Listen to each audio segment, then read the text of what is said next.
Oi, gente. Eu sei que às vezes podem ter dias que vocês ficam meio desanimados, meio tristes. Às vezes achando que o Brasil não tem jeito e que o mundo também não. Mas o dia de hoje não pode ser um desses dias. Eu soltei hoje mais cedo um vídeo que eu intitulei Super Inspirador, que traz a voz de Martin Luther King, do rapper Killer Mike e de Bernie Sanders. E tem uma boa notícia de dizer que aqui no Brasil a greve dos petroleiros já alcança, deixa eu ver a notícia aqui, 11 estados, 20 bases operacionais.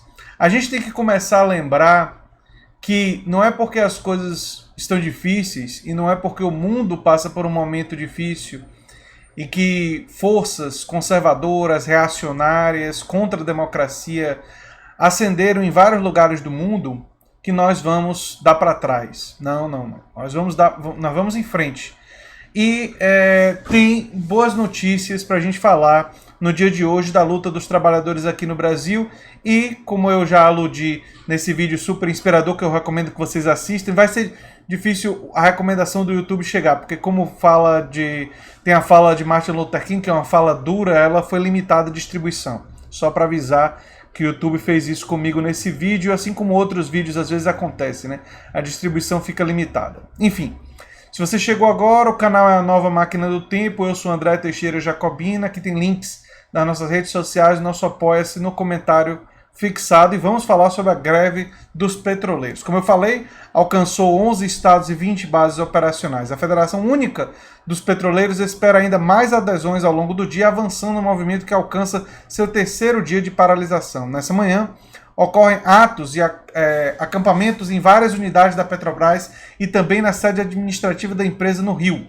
A Comissão da Negociação Permanente da FUP completa 72 horas e ocupa o prédio do Rio, cobrando interlocução com a empresa para suspender as demissões da Fafem e outras medidas que descumprem um acordo coletivo de trabalho, né? Eles mantêm a greve e conseguem a substituição de trabalhadores da unidade desde sexta, né? Eu vou trazer mais algumas informações. Os petroleiros que atuam na refinaria de Paulina, na Replan, mantiveram em assembleia a greve deflagrada no dia anterior e conseguiram a substituição dos funcionários que estavam em serviço desde 4h30 de sexta-feira por uma equipe de contingência, né? Olha só as reivindicações. Suspensão das demissões da fábrica de fertilizantes nitrogenados do Paraná, que deve afetar pelo menos 1.000 famílias, e negociação do cumprimento do acordo coletivo de trabalho. A gente ainda tem boas notícias vindo de uma juíza, sim, eu vou trazer essas informações também. Todas as fontes vão estar no comentário fixado no início do comentário. Olha só o que diz a reportagem.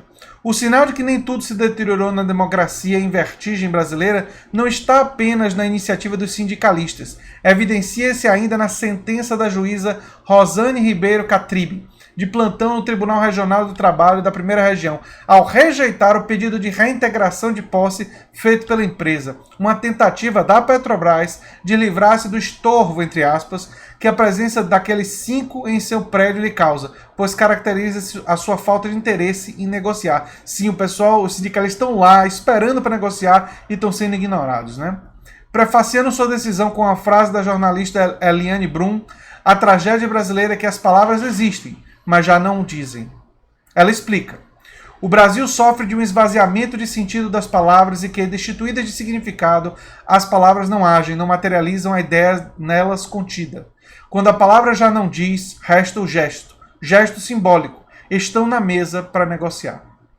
Após receber o relatório do oficial de justiça que esteve no local e constatou que os 5 não ameaçavam a segurança da empresa, tampouco dificultavam o funcionamento da estatal, a juíza Rosane registrou.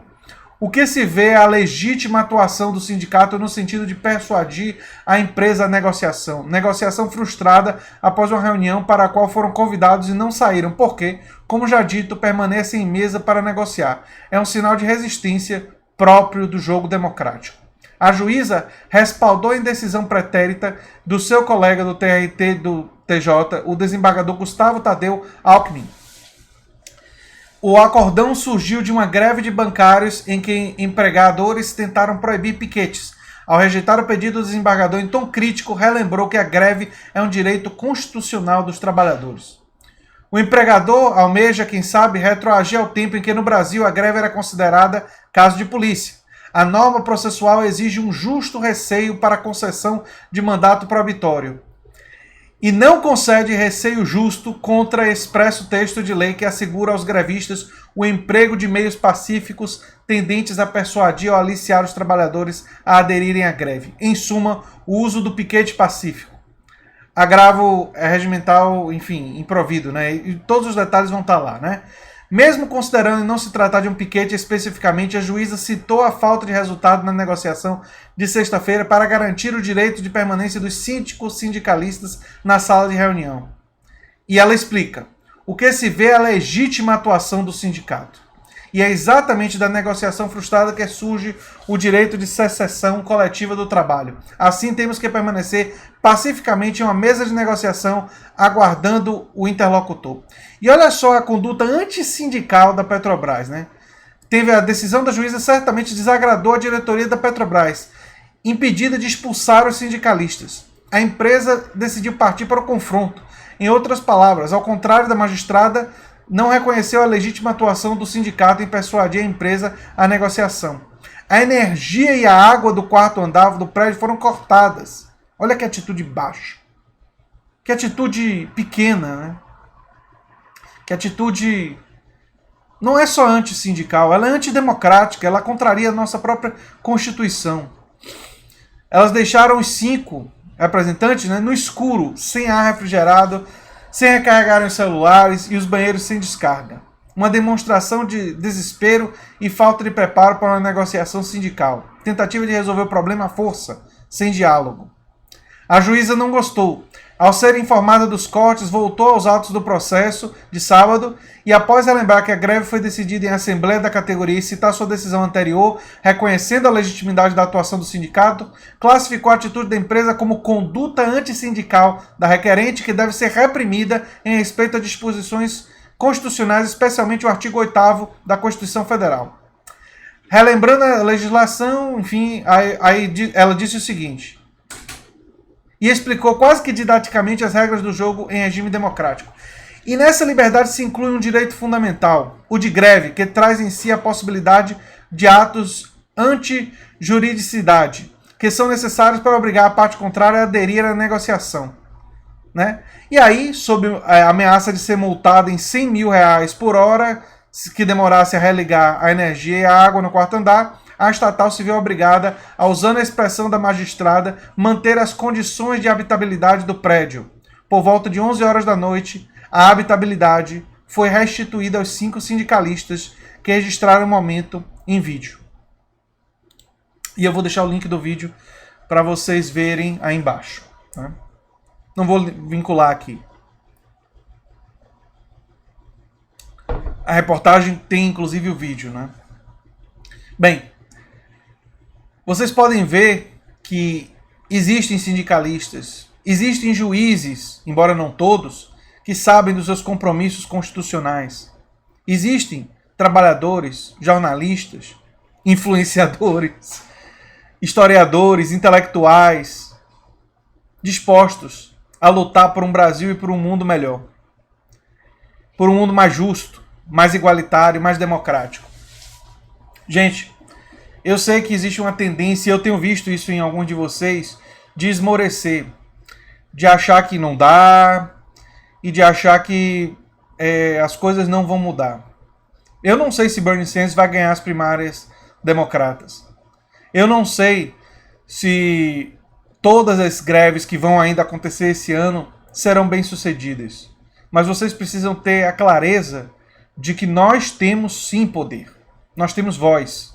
Nós podemos fazer a nossa voz ser ouvida e nós podemos lutar e conseguir vitórias no presente e no futuro, como conseguimos no passado. É importante lembrar que a Constituição Federal foi resultado, e as conquistas que existem nela, como o direito à greve, foram conquistadas com muita luta, com muita dificuldade. Se querem um exemplo recente, podemos falar das diretas já, mas a luta pela democracia no Brasil em muito antecede aquele momento histórico dos anos 80. A conquista que está presente em nossa Constituição, garantindo direitos sociais, como direito à saúde, direito à educação, são conquistas gigantescas que não foram implementadas na medida que nós gostaríamos. Nós não temos ainda um sistema tributário progressivo, nós não enfrentamos a questão da dívida pública, nem dos interesses dos rentistas e de todo um sistema brasileiro que beneficia a concentração de renda e de poder nas mãos de poucos.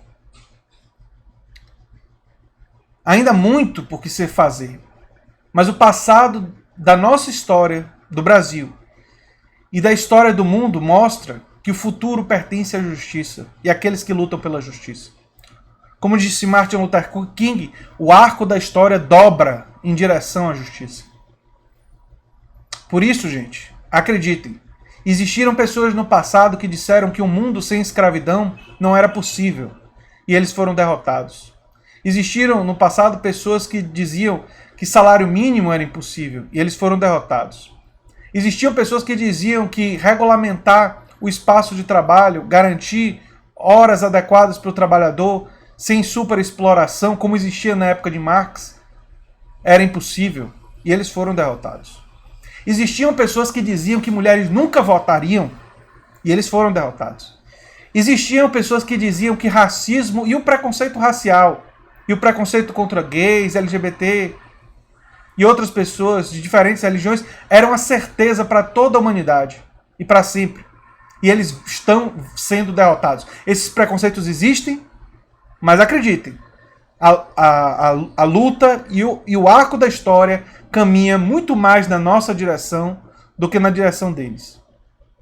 Existem pessoas hoje que dizem que uma sociedade mais justa, mais igualitária, tanto economicamente quanto em termos de poder, é impossível. Existem aqueles que dizem que expandir democracia no espaço de trabalho é impossível.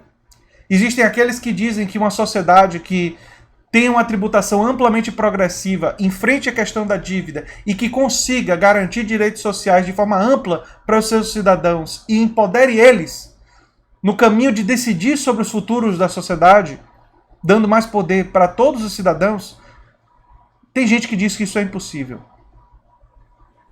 Essas pessoas têm um lugar na história. O lugar daqueles que erraram e daqueles que ficaram no passado. Nós estaremos no futuro. Enfim, era isso que eu tinha para dizer para vocês. Se você gosta do que eu faço aqui no canal, se inscrevam, dê um like, compartilhe e quem sabe se tornem apoiadores do canal.